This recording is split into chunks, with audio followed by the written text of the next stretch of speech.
Hi everybody, my name is Rupa. I am working as Assistant Professor in Chevron Engineering College in the Department of Electrical and Electronics Engineering. I am dealing the subject Renewable Energy Sources, and today's topic in that subject is maximum power.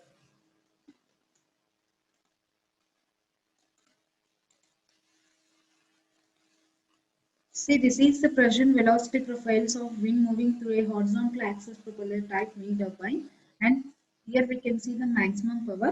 As stated above, the total power cannot be converted into mechanical power. So only 60 to ma'am 60%. వినిపించట్లేదు ma'am.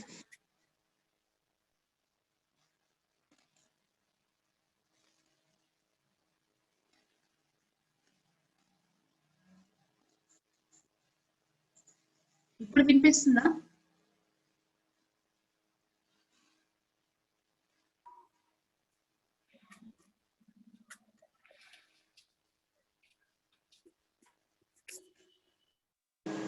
ఇప్పుడు వినిపిస్తుందా అమ్మా? చాలా Yes, చిన్నగా madam. వినిపిస్తుంది.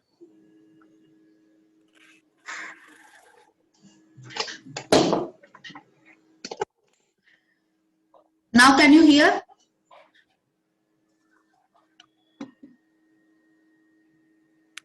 Okay ma'am.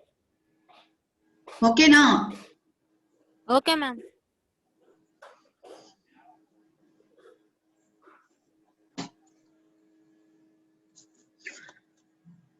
So before in lessons we saw that total power cannot be converted. All the power cannot be converted into mechanical power. So what is the percentage of mechanical power it is converting? Only 60 to 65% of the total out of 100%. Only 60 to 65% maximum we can convert.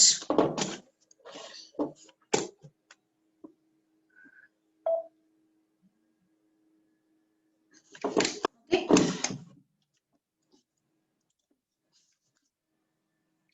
So suppose if you consider a horizontal axis propeller type windmill as shown in the diagram.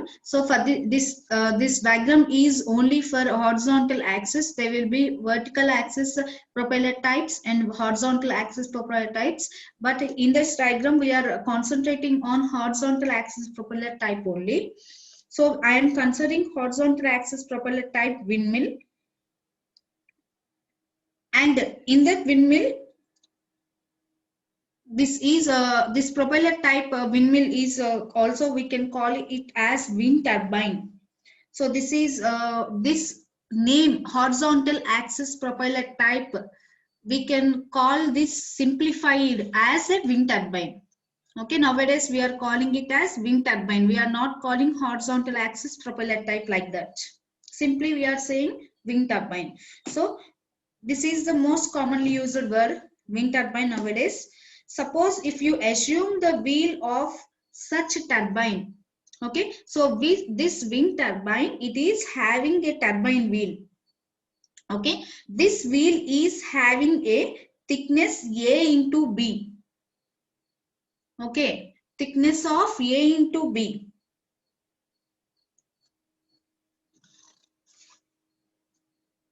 See in this figure you can see A into B thickness. Okay, so I am letting that P1 here. See P1, PI, sorry, PI. This is A into B thickness. I am assuming that PI and VI are the wind pressures. PI is the wind pressure and VI, this is the velocity at the upstream of the turbine. Okay, this is PI is wind pressure and VI is velocity at the upstream of turbine. And next is PE here, PE. This PE is the pressure and here VE, it is the velocity at downstream of turbine. Okay, so VI is velocity at upstream and VE is velocity at downstream.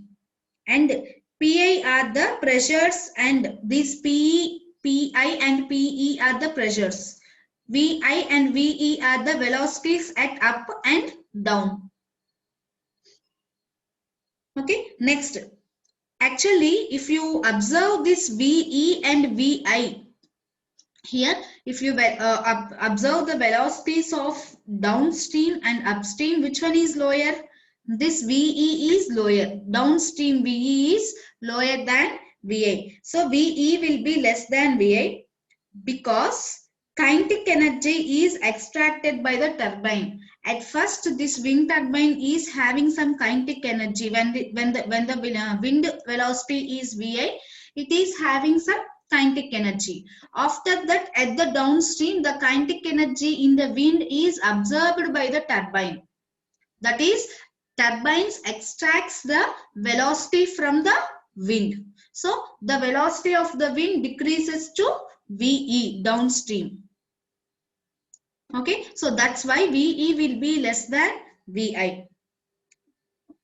If you consider the air, incoming air between I and A, here, between I and A, as a thermodynamic system, if you are considering the between air, I and A between air as a thermodynamic system, and assuming also in second consideration, what is that? Air density will be remaining constant. Okay, we are assuming throughout the air density to be constant because changes in pressure and temperature are very small when compared to ambience. When compared to ambient temperature and ambient pressures, the calculated pressure and temperatures are also very negligible, small. So there is a little difference between the change in temperatures to ambient temperatures or change in pressures to ambient pressures. Okay, so I am considering this system. I am assuming what the incoming air between I and A, I am assuming this as thermodynamic system, and I am assuming the second consideration that air density is remaining constant. So the potential energy will be equal to 0, and potential energy 0 means there is no heat or work or added or removed between I and A. Okay, so there is no heat or work done between I and A. So the general equation will be reducing to the kinetic and energy flow terms only. So okay, so the general equation will be reduced to normal terms only. So what will be what will be the normal terms? We will see now.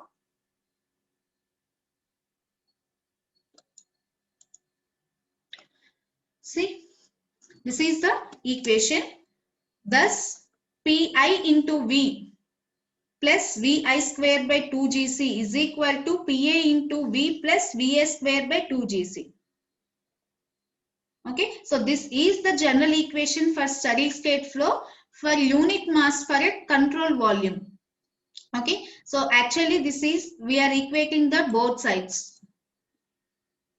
Vi is equal to Va square. So after this we are getting the general equation, general energy equation for at the steady state only. Okay, not the simple state. We are creating a equation at steady state, and we are considering unit mass. M is equal to 1 unit mass for a control volume. The equation will be becoming Z1 plus V1 square by 2Z plus U plus P1 V1 plus delta Q, that is equal to both sides equating Z2 plus V2 square by 2G plus U2 and P2 V2 plus delta WSF. So these terms are explained below. See, where Z1, it is the potential energy. Okay, it is the potential energy. So when you are assuming the constant, that is between I and A, there is thermodynamic state, and we are assuming that air density will be constant throughout the section. So if you assume this, the pressure and temperature are very small when compared to ambient, so potential energy will be 0. So by taking all these assumptions, we are taking this equation, we are writing this equation. So in that, potential energy will be equal to 0 if you assume constant air density. So this is the potential energy. Z1 is potential energy, and V2 squared by 2G, it is termed as, this second term is kinetic energy, and U is internal energy. Next, P into V term, generally P into V term, it is flow energy. P1 V1 and P2 V2 are the flow energies. And delta Q, it is net heat added.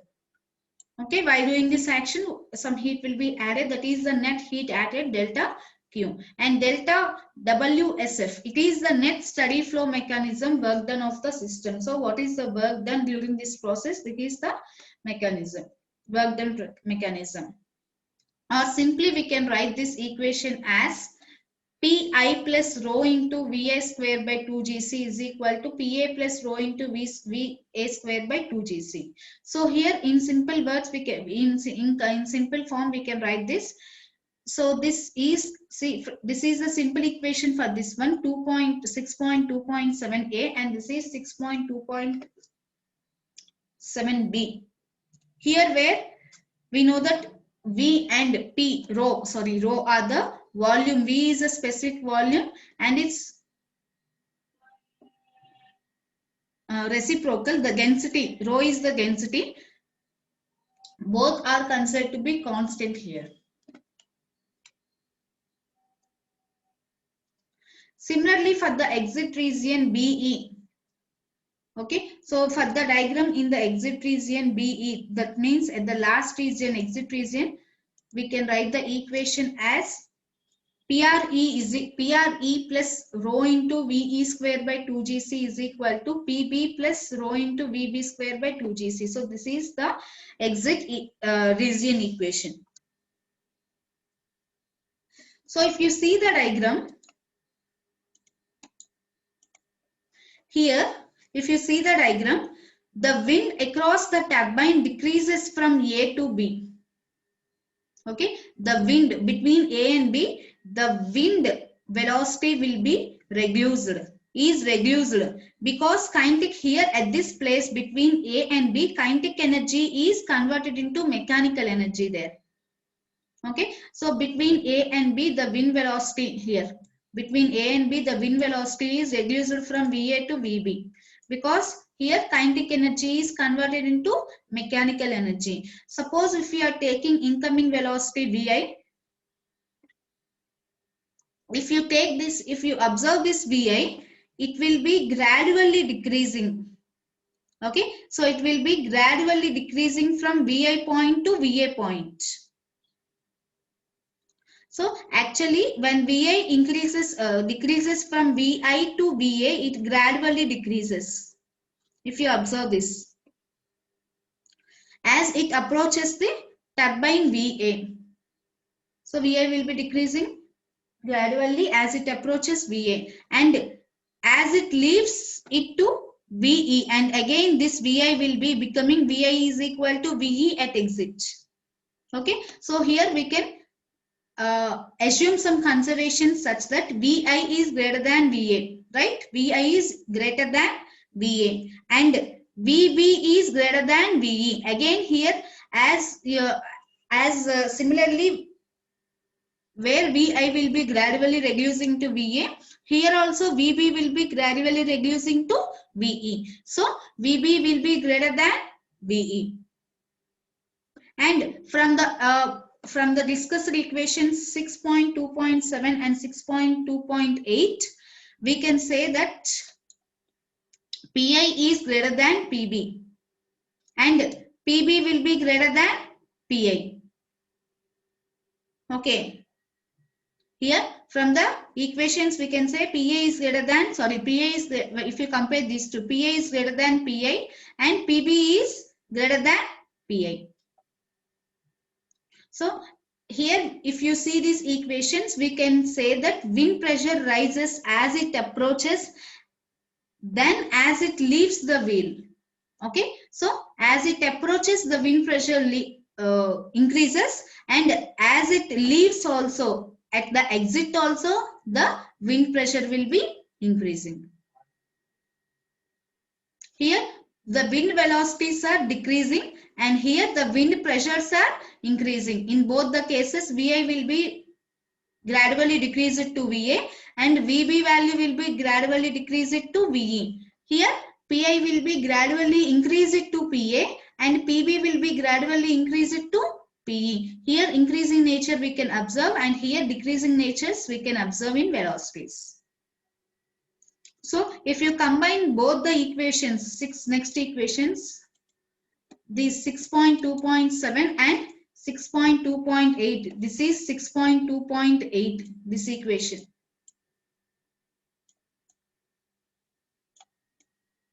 6.2.8. So if you combine both 6.2.7 and 6.2.8 equations, we will get 6.2.9 we will get. So PA minus PB is equal to PI plus rho into VI square minus VA square by 2GC minus of PE plus rho VE square minus VB square by 2GC. Okay, so here we are assuming, we can see the equation that we can see in the diagram that we are assuming the wind pressure at E exit point is to be ambient, is assumed to be ambient. So we can, from this equation we can say PE is equal to PI. Okay, and if you compare the blade width also A into B, the blade width is taken A into B, it is very thin. Okay, so the whole turbine, if you compare the AB width with the length of diameter of the turbine or wheel of the turbine, when it is compared, it is very thin compared to total distance. Okay, so it can be assumed that velocity within the turbine does not change much due to this assumption. So we can simplify this equation by writing VA is approximately equal to VT and VB is approximately equal to VT. Okay, so combining the equation, this two equations, 6.2.9 and 6.2.11, we can say that PA minus PB is equal to rho into VI square minus VE square by 2GC.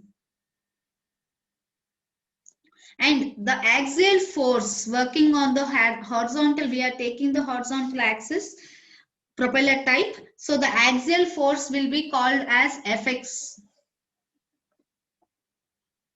Okay, so the axial force in the direction of the wind stream only, we are taking on the turbine wheel with the projected area perpendicular to the stream area A. So we are taking the force, axial force Fx in terms of area, projected area. It is given by Fx is equal to PA minus PB into A. So if you substitute this value of PA minus PB value in this equation, so rho into A into this one, VI square minus VE square by 2GC.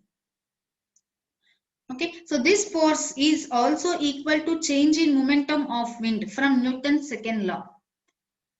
Okay, so force is equal to every second reaction. Some force is what the force is acting is equal to change in reaction. So the reaction is here change in momentum of the wind. So from this we can write force is equal to, actually force general formula is this one, Fx is equal to delta mv by gc, where here m is the mass flow rate.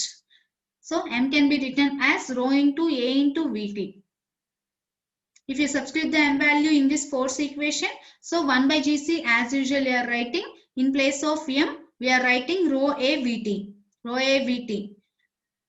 Here V is equal to Vi minus Ve, difference of the velocities. Okay, so Vi minus Ve. So equating equations 6.2.13 and 14, these two equations.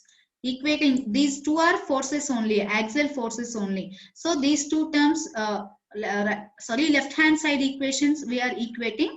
So rho here, this is the first equation written here, rho A into Vi square minus Ve square by 2gc, and second equation 1 by gc, rho AV Vt into Vi minus Ve. So finally we get V half sorry, Vt is equal to half Vi plus Ve.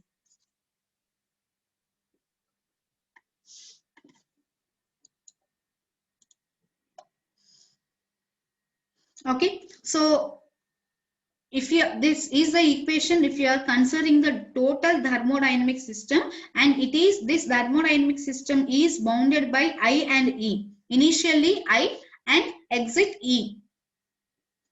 And in this thermodynamic system which is bounded between I and E, we assume that there are no changes in potential energy and there are no changes in internal energy. That is Ti to Te, there is no change, and flow energy change is there from PIV to PEV. Okay, flow energy change Pi to PV. Sorry, PIV to PE. Okay, initial PI, exit PE. So in this system, no heat is added or rejected. That is called as if there is a condition that the system does not adds any heat or rejected, that means it is stable, it is called as adiabatic flow. Okay, so if a system has no change in heat, whether it does not absorbs or it does not rejects, it will be staying constant. This is called as adiabatic flow. So the general equation, energy equation, it reduces to steady state flow work W and kinetic energy in terms of this one. Okay, so W is equal to initial kinetic energy minus exit kinetic energy. So Vi square minus V square by 2Gc. This is the general energy equation we are saying for a steady flow work W and kinetic energy. Okay, so here the power is defined. Actually, power definition, we know that it is defined as rate of work. So from the mass flow rate equation, we can say power is P is equal to M into Vi square minus Ve square by 2Gc. So if you substitute the M value here, half into what we see the previous equation, M value. So if you substitute the M value which is in previous slide, you will get 1 by 2Gc, M value rho A Vt, half Vi square minus V square. So this one gets cancelled and remaining we will get 1 by 2Gc rho A Vt, Vi square minus V square. So combining these two equations with equation 15. So 15 just we will see previous slide. This is the 15th equation. Vt is equal to half Vi plus Ve. So if you combine these two equations, you will get the 15th equation. See this one, 15th equation, we will get P is equal to total power is equal to 1 by 4Gc rho A Vi plus Ve, Vi square minus Ve square.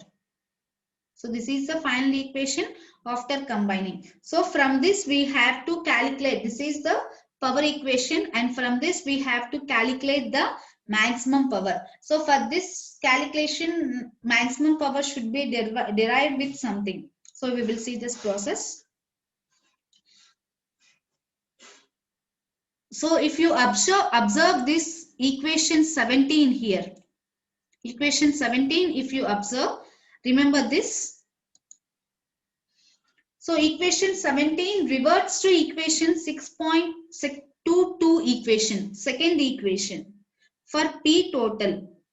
Okay, so second equation, in second equation we have derived some P total. So this reverts, this 17th equation will be reverting, means going back to second equation when Vt is equal to Vi. And second assumption, Ve is equal to 0. That is, Ve is equal to 0 means that is wind velocity reduces to 0 after leaving the turbine.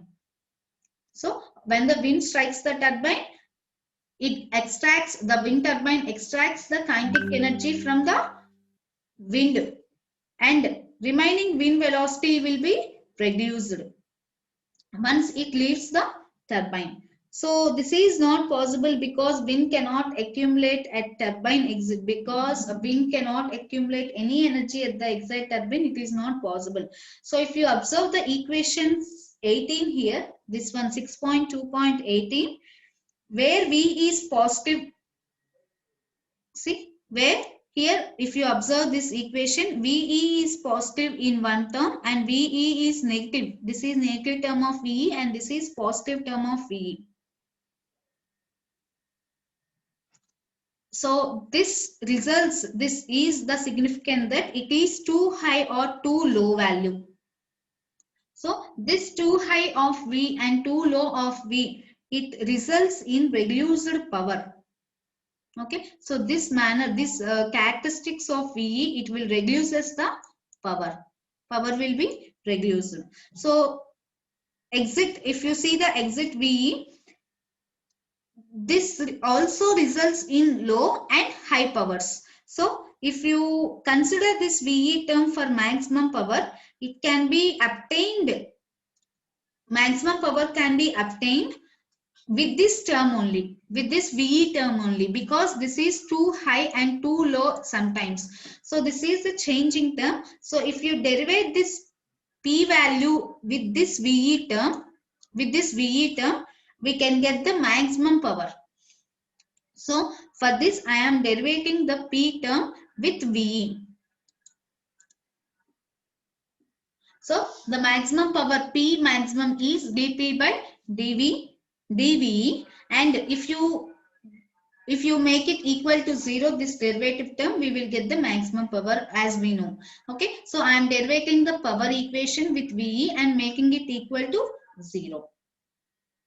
So what will we generate after derivating means 1 by 4 GC, it is a constant term, it will be 0, and the remaining is, see here, rho into A, this is also a constant term, and remaining will be, we are getting 3VE square plus 2VIVE minus VI square is equal to 0.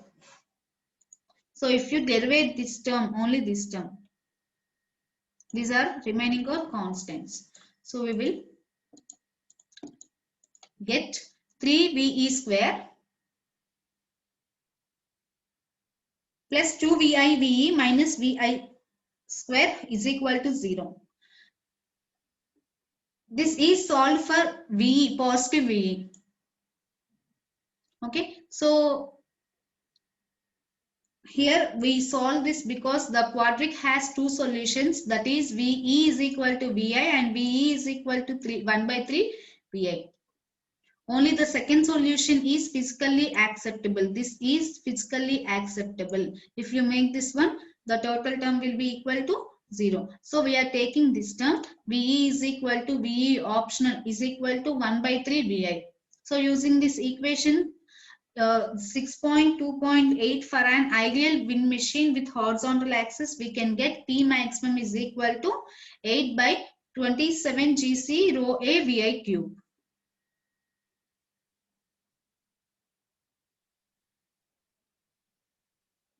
Okay, here just we are giving VE is equal to 1 by 3 VI.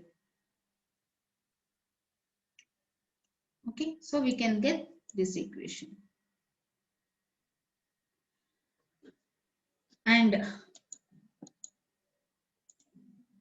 that is equal to 1 by 8, 8 by 27 GC rho A VI cube can be equal to 16 by 27 GE, half into rho A VI cube. So this can be written as, if you write this 8 by 27 GE as 16 into 1 by 2. I am making 8 as 16 into 1 by 2. So 2 here 8 comes. So that 8 I am writing in the form of 16 by 2. Okay. So that we can get the mass equation here. Okay. So P total equation, if you see in previous, you will get this one. Sorry.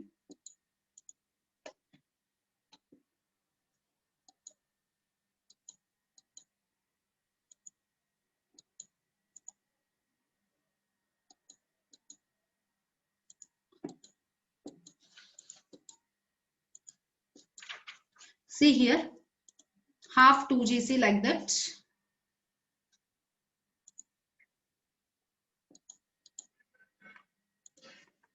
See, half rho A VI cube by GC. So if you consider this 16 by 27, in that 27 I can make it as this form, 0.593 into half. I can make it as, I can write it as 0.593 into half. Okay, so 16 by 27 I can write it as 0.593 into half. Rho A VI cube by G is transferred to inner GC. That is GE only, not GC, GE only. Printing is not correct there. GE only here. So we can write half into rho VAI cube by GE as P total, total P. Okay, so that is 0.593 P total. The equation becomes 0.595 or 593. Little bit slight variation is there. We can write anything, 0.593 or 595 P total. So P maximum is equal to 0.595 P total. So if you see this, the ideal or maximum theoretical efficiency in eta maximum, it is also called as power coefficient. So this power coefficient is discussed in before slides only. So this is, if you take ideal or maximum theoretical efficiency in eta maximum, this is called power coefficient. This power coefficient of a wind turbine, it is the ratio of maximum power obtained from the wind to the total power available in the wind. So this factor, what we are getting here, 0.593, this factor is called as Betz coefficient. It is known as Betz coefficient. So this Betz coefficient, it is derived from the name who first derived it. Okay, Betz derived it, BETZ. Betz derived the coefficient first. So they named this coefficient after his first derivation, deriving Betz as Betz coefficient. It is the maximum fraction of the power in the wind stream that can be extracted. Okay, what is Betz coefficient means? It is the maximum fraction of the power. So maximum amount of the power that can be extracted from the wind stream, it is called as Betz coefficient. So power coefficient CP is called as power output from the wind machine by power available in the wind. Okay, so from this we can conclude that CP is power coefficient. So this power coefficient is CP, nothing but. We can abbreviate it as CP. So this, from this, if you observe that this CP coefficient cannot exceed the Betz coefficient 0.593 for a horizontal axis wind machine. So all this we are giving for horizontal axis wind type, propeller type machine only, not for vertical.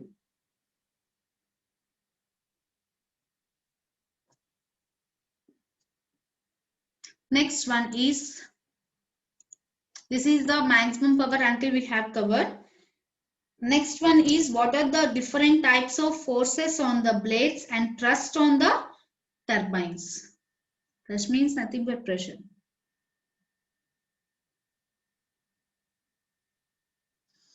So see, if you see the earlier discussions, we have discussed about the blades of propeller type wind turbine. Okay, this is one type of wind turbine, propeller type. Wind turbines are different types. One of the type we are taking is propeller type. So here blades of propeller type wind turbine are considered, and next further discussions are also going on this propeller type wind turbine only. Actually, there will be two forces acting on the blades. First one is commercial force and second one is axial force. So this commercial force is acting in the direction of wheel rotation that provides the torques. Okay, commercial force is acting in the direction, in what direction? Same wheel rotation direction only. which provides the torque. This is called as commercial force. And second one is axial force. This axial force is acting. This axial force is acting in the direction of wind stream that provides an axial thrust that must be counteracted by the proper mechanical design. So this is defined as the counteracted force. Axial force is called as counteracting force. Okay, so this provides an axial thrust which is counteracted by the mechanical design. So what the design we are taking, it is acting opposite to the counteracting to the mechanical design what we are taking. This is called as axial force. So the circumferential force or torque, it can be obtained from, actually torque is equal to power by work, angular velocity of the turbine wheel. We know that. In previous sections, in previous classes also, we know that T is equal to P by omega. So omega is pi d, and again we can write omega, angular velocity of the turbine wheel, in meters per second. We can write pi into d into n. So if you substitute this pi into d into n in torque equation, T is equal to P by pi dn, where T is torque in newtons or kgf. Okay, and here d is the, in this the omega is equal to pi dn, here d is the diameter of the wheel turbine. So this diameter is root of 4 by pi into a meters, and n is the wheel revolutions per unit time. Per unit time, how many revolutions the wheel is rotating. This is given by n. So the real efficiency neta is equal to P by P total. P is normal efficiency, P total is efficiency.